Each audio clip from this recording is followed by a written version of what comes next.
Olá, meus queridos! Sejam todos muito bem-vindos ao canal Ciência Educa. Eu sou o professor José e hoje a nossa aula vai ser sobre os grupos vegetais. Exatamente, já vimos todas as suas características gerais e hoje a gente vai ver as características individuais dos grupos das briófitas, pteridófitas, gimnospermas e angiospermas. Vem comigo para não perder nenhum detalhe.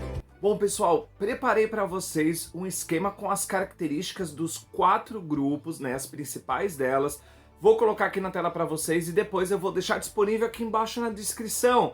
Aproveita, já deixa o seu like, já se inscreve para não perder nenhum esquema e arrasar naquela prova que a sua professora vai elaborar. Então, partiu lá pro esqueminha.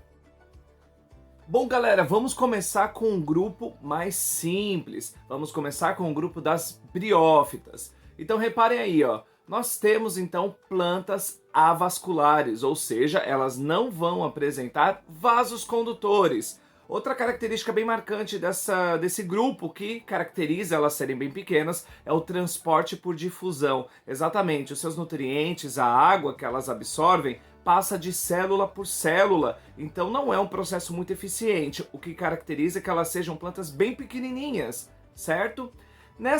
Nesse grupo também nós temos o gametófito como a fase dominante, lembrando que gametófito possui metade do material genético, certo? As plantas, né, desse grupo também vão ser de pequeno porte, como eu já tinha comentado com vocês. Nós vamos ter como exemplares, né, musgos, hepáticas, antóceros, né, entre outros exemplares. Essas briófitas também não vão possuir órgãos verdadeiros. Elas vão depender totalmente da água para completar a sua fase de reprodução. Então nós vamos encontrar essas briófitas em ambientes úmidos, né, ambientes onde a presença da água ela é constante, elas precisam disso daí. E também, por último aqui como característica das briófitas, elas não possuem sementes, flores ou frutos, também caracterizando não terem tecidos verdadeiros, né? Elas não apresentam folhas, elas não vão apresentar raízes ou caules, né? Elas vão ter filóides, cauloides e rizóides. Então essas foram as características principais das briófitas. Agora vocês vêm comigo que a gente vai ver as pteridófitas. Olha aí no esquema. Nas pteridófitas, a gente vai ter já plantas vasculares, é o segundo grupo, né? Então ele é um pouquinho mais evoluído do que as briófitas, então elas apresentam vasos condutores. Assim como o seu corpo tem vasos sanguíneos, essas pteridófitas apresentam vasos condutores, que se chamam floema e xilema, certo? Contrário das briófitas, as pteridófitas vão apresentar como fase dominante o esporófito, tá certo? Nós vamos ter aqui já nas pteridófitas, por terem vasos condutores, plantas de médio e grande porte. Exatamente, já que eu tenho vasos, a entrega de nutrientes e água é muito mais eficiente, o que dá a característica dessas plantas serem muito maiores. Nós temos como exemplares deste grupo as samambaias e as avencas. Né, elas ainda dependem da água para reprodução, né? Então elas ainda estão ali com o pezinho junto com as briófitas, né? Então dependendo desse recurso para completar o seu ciclo reprodutivo. Mas aqui elas já apresentam, por exemplo, raízes, caules e folhas verdadeiras, né? Então já são plantas bem completas. Elas não vão possuir sementes, nem frutos e nem flores, né? Essas características ainda não pertencem a esse grupo, mas elas já possuem, né, esporos que vão ser feitos através dos soros. Então, uma característica reprodutiva um pouquinho melhor do que das briófitas. Já passando para o terceiro grupo, exatamente, já estamos no terceiro grupo, as gimnospermas, né, muito mais evoluída do que briófitas e pteridófitas. Então são plantas vasculares, o que é super comprovado pelo tamanho delas, né? Nós temos, por exemplo, as sequoias, que são árvores que têm dezenas de metros de altura, então muito grandes. Então, árvores caracterizadas como grande porte. Nós temos como exemplos os pinheiros, né, e as araucárias também. Elas vão ser produtoras de pólen, né? E a sua fase dominante vai ser o esporófito, né? 2N. Elas não vão possuir ainda flores e frutos, certo? Essas flores e frutos vão aparecer depois desse grupo. Mas elas têm raiz, elas têm caule, elas têm folhas e sementes nuas. Por enquanto, nesse grupo, as suas sementes não são cobertas por nenhum tipo de tecido. Então, a gente chama elas de sementes nuas. E aqui, já elas não dependem mais da água para a reprodução. Por isso que a gente encontra esses tipos de plantas, gimnospermas, em vários locais do mundo, em vários tipos de ambientes diferentes. Elas já são um pouco mais independentes ali da água. Então o vento aqui é o grande precursor para a reprodução dessas plantas. E agora, o último, mas não menos importante, muito pelo contrário, muito importante, né, grupo dos vegetais, as angiospermas. Né? Nós temos então como características plantas vasculares, então temos plantas de pequeno, médio, grande porte, que vão estar espalhadas por todos os tipos de ambientes, né? Vários biomas elas são encontradas. Nós temos como exemplos aqui a laranjeira, a macieira, entre várias outras plantas que produzem frutos e flores.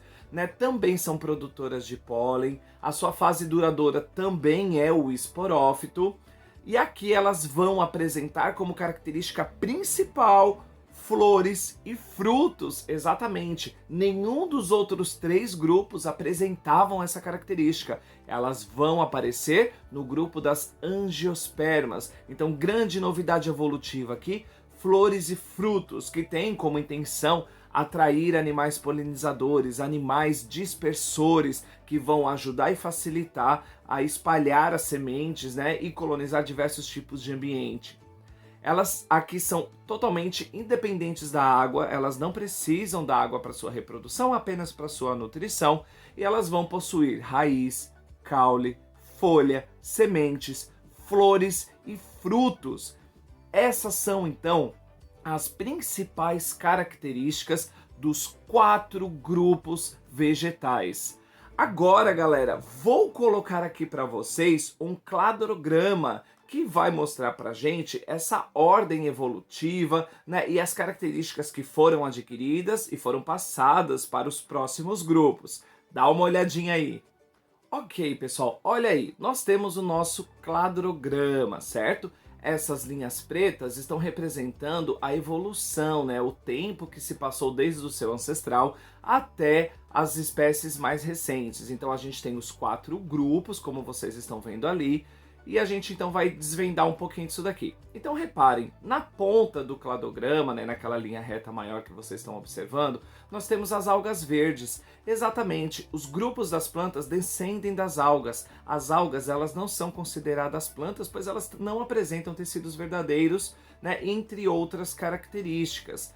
Mas, graças a ela, nós temos a presença desses 4 grupos, o que justifica muito, porque se vocês olharem ali, né, de baixo para cima, o primeiro grupo que aparece são um grupo das briófitas. Então, o grupo das briófitas não tem vasos condutores, mas eles são totalmente dependentes da água.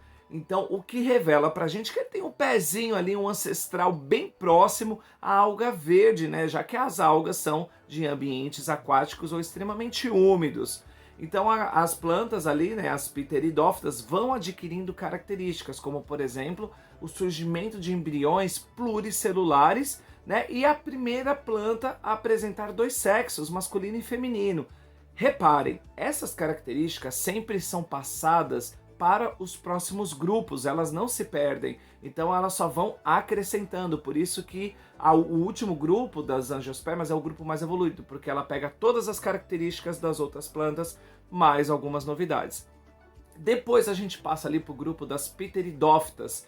As pteridófitas já são plantas maiores, né, que vão apresentar o que como característica principal? Vasos condutores de seiva, o que deixa ela com essa característica de serem plantas mais maiores, mais evoluídas, mas que ainda está lá um pouquinho ligado com as algas, já que elas ainda dependem da água para reprodução.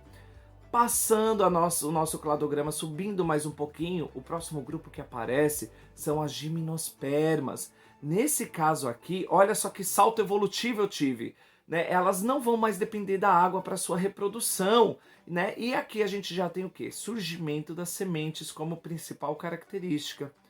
Continuando, né, a nossa subida ali, nós vamos ter o grupo das angiospermas, que já vão apresentar o quê? Todas as características dos outros grupos, mais a presença de flores e frutos. Então, olha que legal, né? A gente vê como essas características foram surgindo, como elas foram sendo passadas para os próximos grupos. Lá em cima, vocês estão vendo que elas estão, né, classificadas ali como plantas vasculares. Então, quem tem vasos condutores? Pteridófitas, gimnosperma e angiosperma. E depois, ali no finalzinho, plantas com sementes, gimnospermas e angiospermas. Então, galera, essa foi a nossa aula de hoje sobre características gerais das plantas. Espero que vocês tenham curtido, que não tenha faltado nenhuma informação. Até mais. Beijo no coração. Tchau.